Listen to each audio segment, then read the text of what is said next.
চট্টগ্রামে আইনজীবী সাইফুল ইসলাম আলিফ হত্যার সঙ্গে জড়িত অন্তত ২০ জনকে আটক করেছে পুলিশ। কোতোয়ালি থানার ওসি ফজলুল কাদের এ তথ্য নিশ্চিত করেছেন।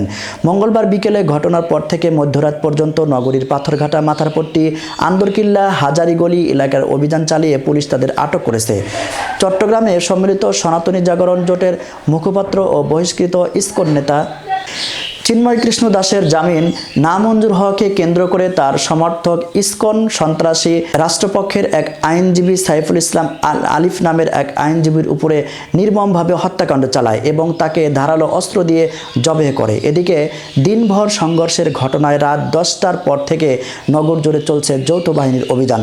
তবে রাতে আইনজীবী সাইফুল ইসলাম হত্যার বিষয়ে কোনো মামলা হয়নি বলে জানায় পুলিশ।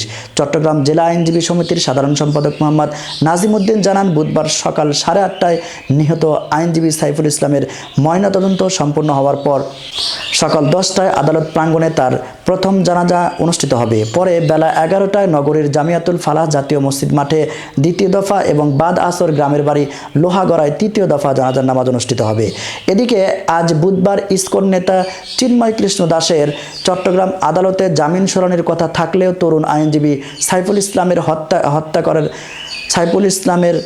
সাইফুল হত্যাকারীর বিচারের দাবিতে আদালত বর্জনের ডাক দিয়েছে জেলা আইনজীবী সমিতি।